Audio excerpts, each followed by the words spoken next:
Hey guys, welcome back to my channel. Let's talk about philosophy, how you incorporate philosophy into your homeschool, and the benefits that I see by using philosophy in our homeschool. So if that is something that interests you, keep watching.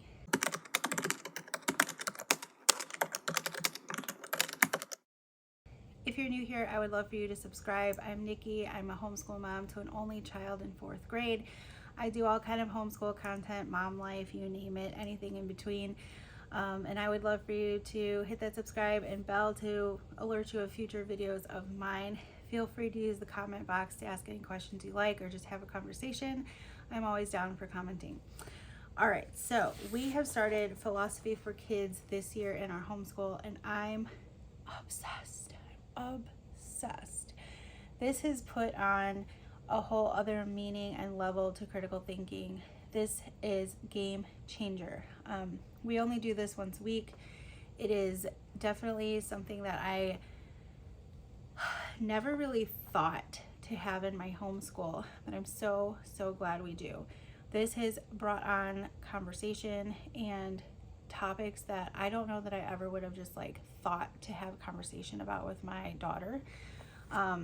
But let's just talk about this book. So there's 40 fun questions in this book that help you wonder about everything.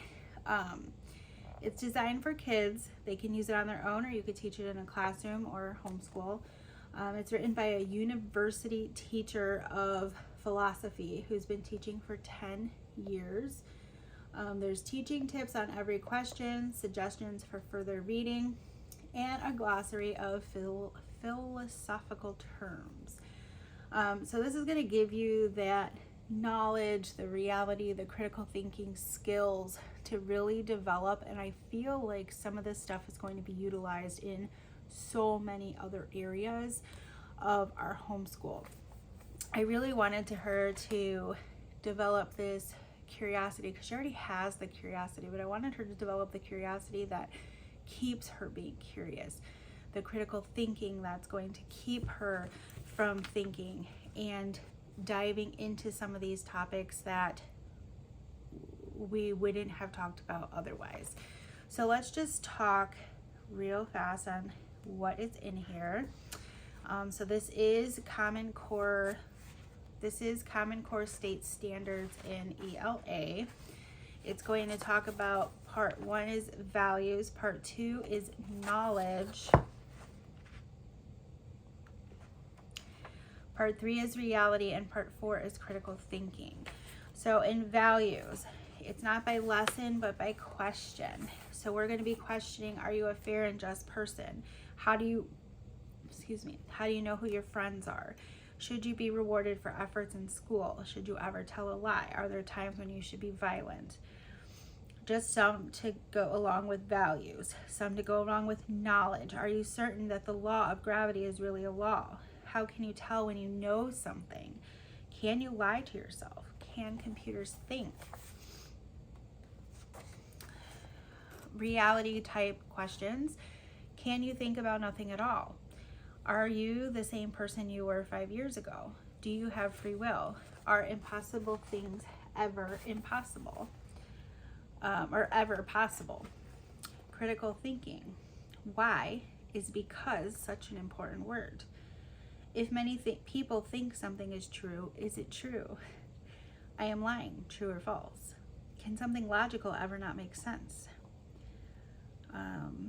Should you criticize people or the opinions that people have?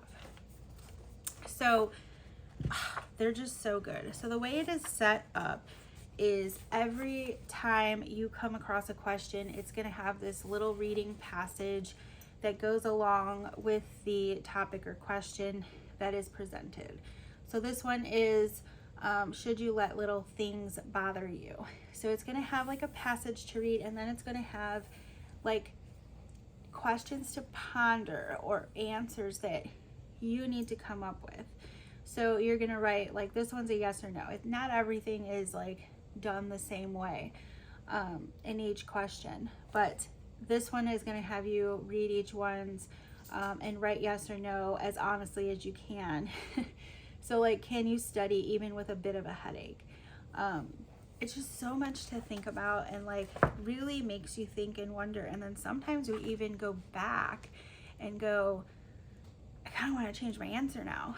So it has for further thought type questions and things to like analyze. It has, it typically relates the question to the philosopher who like specialized or had some type of knowledge there. Like this one is from Marcus Aurelius. I probably said that wrong. And like what his main study was. And this one is a different philosopher. So it's going through different people. It has different scenarios. It has different activities that you can go through. It's just, there's so much in this book, and it's amazing. It's quick, easy. We do this every Monday, and it takes us, 10, 15, 20 minutes, depending on how far of a rabbit hole it allows us to go down.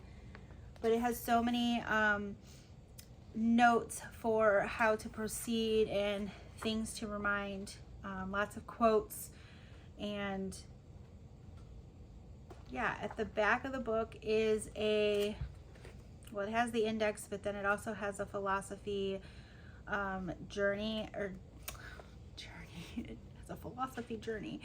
It has a philosophy word glossary in the back of the book, so that if you don't understand, like it has AI, artificial intelligence is listed as a in the glossary, as long as Big Bang Theory and some things that like they may not know what it even means, like proposition and perception and paradox and stoicism and all these things. And then I believe there was other resources. Oh, maybe not. Maybe not. Oh, okay. So there is additional reading in the back of the book. So there is additional like resources in the back of the book for kiddos. So I like that as well. And there's always teaching tips and curricular integration, so you can kind of see how they integrate language arts, math, and science, and some of the questions, social studies, and special occasions. So many good nuggets in here. I highly recommend just I think the conversations that come out of this is rich and engaging, and it really sets a tone and gets your kid thinking and always questioning. And that's what we want, right? For our kids, is to always question, to always be curious, to always think, to always use their brains, not to just Google something right away. And this has really got her into thinking and really identifying some of her own values and beliefs. So yeah, if you have any questions for me, leave them down below. I will have it linked in the description box. It'll be in my Amazon store front. So check it out, and I'll see you in my next video.